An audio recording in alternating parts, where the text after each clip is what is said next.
Everyone, welcome to my another blog. আজকে আমি আপনাদেরকে শেয়ার করব কিভাবে ঘরে বসে বসে আপনারা ইজিলি চিজ কিউবস ব্যবহার না করে পটেটো চিজ বল বানাতে পারবেন। সো এটা আমি একা বানাবো, আমার আম্মুর কোনো হেল্প না নিয়ে।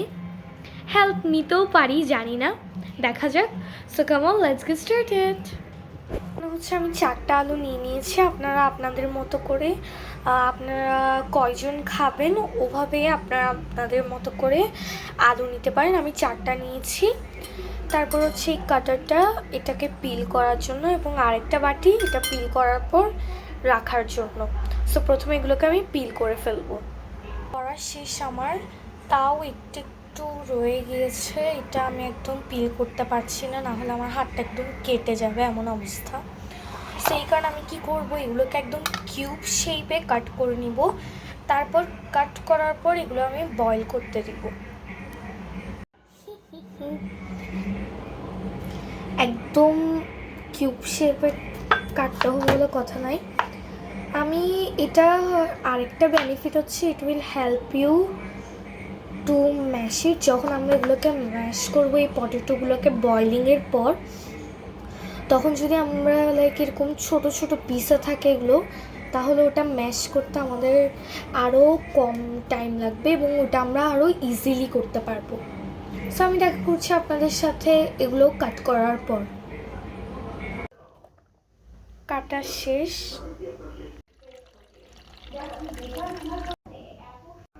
আমি মিডিয়াম ফ্লেমে এগুলো বয়েল করতে দিয়ে দিয়েছি। সো এখন আমি ওয়েট করব কতক্ষণ এগুলো বয়েল হয়, ততক্ষণে আমি বাকি কাজগুলো করে ফেলবো। It's done boiling. এখন এগুলোকে আমরা স্ট্রেন করব। সো এগুলো আমার কোল্ড ওয়াটার দিয়েও করা শেষ। এবার এগুলোকে একটু ড্রাই করতে হবে, নাইলে হবে না। সো এখন এগুলোকে ম্যাশ করতে হবে। আপনারা চাইলে যে কোনো কিছু দিয়ে ম্যাশ করতে পারেন, but I prefer it doing it with my hands. ও গরম। এখন আমি এটাকে ম্যাশ করে ফেলবো। প্রথমে এই আলুগুলোকে বয়েল করতে আমার পুরো 25 মিনিট লেগেছে, জানি না কেন, কারণ নর্মালি তো এগুলো 15 মিনিটেই বয়েল হয়ে যাওয়ার কথা, বাট এটা তো অনেক বেশি টাইম লেগেছে। যাই হোক, এখন আমাদের ভালোভাবে ম্যাশ করতে হবে। এখন আমি কর্নফ্লাওয়ার ঢেলে দিব। এবার আমি লবণ ঢেলে নিয়েছি, এবং এইবার আমরা দিব অল্প একটু মরিচের গুঁড়া। এখন এগুলোকে আমাদের ভালো মতো মিক্স করতে হবে। এবার আমি একটু অল্প তেল দিয়ে দিব, সয়াবিন তেল এখানে। Friends, it's almost done. আমি অনেক বেশি না, মানে পরিমাণ মতো অয়েল ইউজ করেছি, এবং এখন এটার কনসিস্টেন্সি অনেকটা এমন। সো এখন আমাদের লাগবে স্লাইস চিজ, এবং ওটা দিয়ে আমি কি করব সেটা আমি আপনাদেরকে দেখাচ্ছি। সো আমি স্লাইস চিজটা এরকম একদম লাইক ছোট ছোট পিসে টিয়ার করে করে রাখছি। সো এবার আমি এখান থেকে নিয়ে নেব, অ্যান্ড নাও একটু নিয়ে এটাকে আমি একটা রোল সার্কেল শেপে, এবার এটাকে এরকম একটা ফ্ল্যাট শেপে এনে আমি এখান থেকে একটা চিজ দিয়ে আবার এটাকে এভাবে রোল করে নিই। এখন এগুলো রোল করা শেষ, আমি অনেকটা এরকম শেপও করেছি। এটা যেগুলো দিয়ে আমি সার্কেল বানাতে পারছিলাম না, ওগুলো এরকম রোল শেপের করে ফেলেছি, মানে রোল সার্কেল একসাথে মিক্স। এবং এখন আমার অনেক বেশি টায়ার্ড লাগতেছে, ফুল ফেস রেড হয়ে গিয়েছে গরমে। তো এখানে একটু তেল গরম করার জন্য দিয়ে দিয়েছি।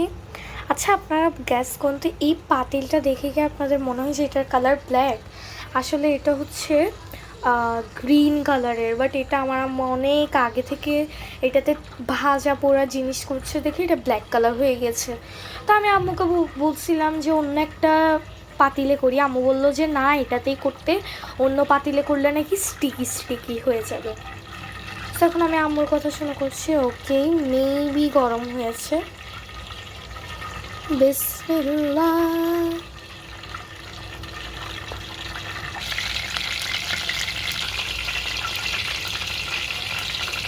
বয়েল হচ্ছে, এগুলো বয়েল সরি ফ্রাই হচ্ছে। গাইস 1-2 ঘন্টা ধরে আমার কিচেনের 14টা বাজিয়ে আমার মেয়ে এগুলা বানানোর চেষ্টা করছে। যেই তেলে দিছে সব এরকম হয়ে গেছে। আমি অনেকবার জিজ্ঞেস করছি তুমি পারবা পারবা, আমি আসবো, হ্যাঁ আম্মু আমি পারবো। তারপরে এগুলো সব এরকম পাউডারের মতো হয়ে গেছে। আমরা এখন এই পাউডারগুলো খাচ্ছি। এরপর অনেক কষ্টে আমি এখানে ছেঁকে দিয়ে তেলগুলো আলাদা করে ট্রাই করলাম, কিন্তু এত স্পেশাল ডিশ কি বানাইছে আল্লাহ জানে। আমার এত বছরের রান্নার অভিজ্ঞতা, তারপরেও সুন্দর মতো করতে পারিনি। এখন আমি ওগুলাকে আবার একটু ট্রাই করব কিভাবে কি করা যায়। ওয়াও ওয়াও, এই রেসিপি কোথা থেকে শিখেছেন? ইউটিউবের সব যেগুলো দেয় ওগুলো সব ফেক। আম্মু এই আলুগুলোকে এই ডিমের মধ্যে ডিপ করে এই যে এগুলোকে কি বলে যেমন চাই তাই বলে, আমিও নাম বলে গেছি। ফ্রাই করার জন্য যে পাউডার টাইপসের ওগুলো থাকে অরেঞ্জ কালারের, ওগুলোতে আম্মু দিয়ে দিছে। এখন ওগুলো ফ্রাই করবে। থ্যাংক ইউ আম্মু। এখনো বলিও না, আগে দেখে হয় কিনা। অন্ধকার হচ্ছে না এখন এগুলো দেখতে একটু ভালো লাগতেছে।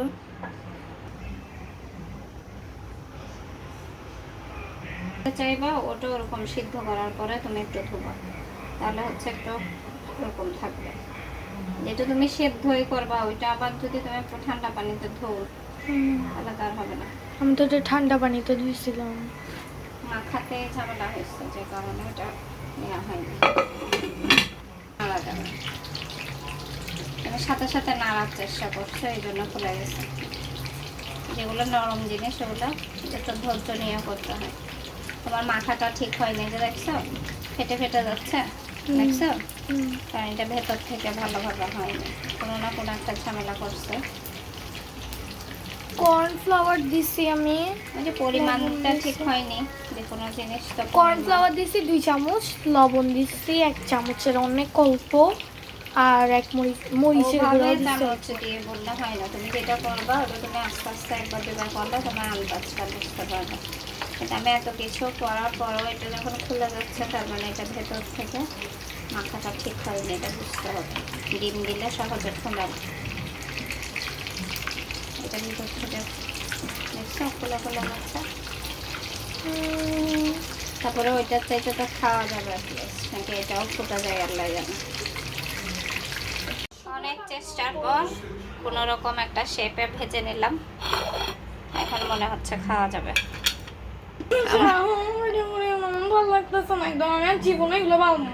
তোমাকে বানাতে বলছিলাম, আমার জিনিস ধ্বংস করছে, এখন কিচেন পরিষ্কার করবা, আর নাইলে ভালো আরো লাগবে। চেষ্টাটা ভালো ছিল, ভিতরে চিজও দিয়েছে, অনেক ট্রাই করছে। তো এখন খেতে কেমন লাগলো? ভালোই। ইউটিউব দেখে আর করবা কিছু? জীবনেও না। এর আগে কি কি করছো বলো?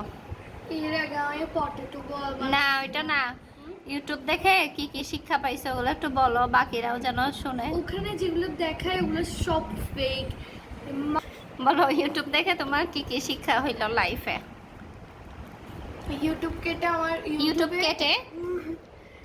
থেকে দেখে হেয়ার স্টাইল, হেয়ার কাটের ভিডিও দেখে আমার চুলে এত সুন্দর হেয়ার স্টাইল করছিলাম, পরে ডাব্বো মাথা করতে হয়েছে, টাকলু করতে হয়েছে। হ্যাঁ, তারপর আবার আজকে না এর মাঝখানে আরেকটা করছো না ইউটিউব দেখে, ভ্রু প্লাগ করছিল অনেক সুন্দর করে। ওর চেহারার দিকে আমরা 1 সপ্তাহ তাকাইতে পারি নাই, ও ইউটিউব দেখে দেখে ভ্রু প্লাগ করার চেষ্টা করছে। আইব্রোর সেটটা পুরো ছিল না, চাইনিজদের মতোই কেন চাইনিজদের মতো করে আইব্রো প্লাগ করছে ইউটিউব থেকে দেখে দেখে। তারপরে আর কি আরো অনেক কিছু বানানোর চেষ্টা করছে 5 মিনিট ক্রাফট থেকে দেখে দেখে। এবার বলো, তুমি বলো এরকম কি দেখে দেখে করলে এটা কি ঠিক হয়? আম্মু বলো। দেখবেন আপনারা যদি ট্রাই করতে ইচ্ছা করে আগে আপনার ফ্যামিলি থেকে জিজ্ঞেস করবেন যেটা করলে হবে নাকি, বা আপনার মা বাবার কাছ থেকে, যেহেতু মা বাবারা একটু বেশি এক্সপেরিয়েন্সড হয় এবং মা বাবারা বুঝবে যে কোনটা করলে ঠিক কোনটা করলে ঠিক না। হুম সো আগে ওটা করার আগে সবার আগে জিজ্ঞেস করতে হবে মা বাবার থেকে, হুম। তারপর মা বাবা যদি বলেন না তাহলে ওটা একদম করবেন না, একদম জিদ করে না আমি করবো ওগুলো করবেন না, নাহলে আমার মতো আপনাদেরও পস্তাইতে হবে। তা আপনি তো এরকম 3-4 বার শিক্ষা পেয়েছেন, তারপরও আপনি কেন করছেন? কারণ আমি যখন করছিলাম তখন আমি ভুলে গেছি, ওইটার জন্য আমার শাস্তি পাইতে হচ্ছে। হ্যাঁ, আর করবেন? হুম, মনে থাকে যান। আমি নুডলস ছাড়া না, বানাতে হবে, চেষ্টা করতে হবে, না বানালে তো এদিকে শিখতে আমাকে পারবো আমার না। মা সব ভাজা পোড়া সব আমার মা বানাবে।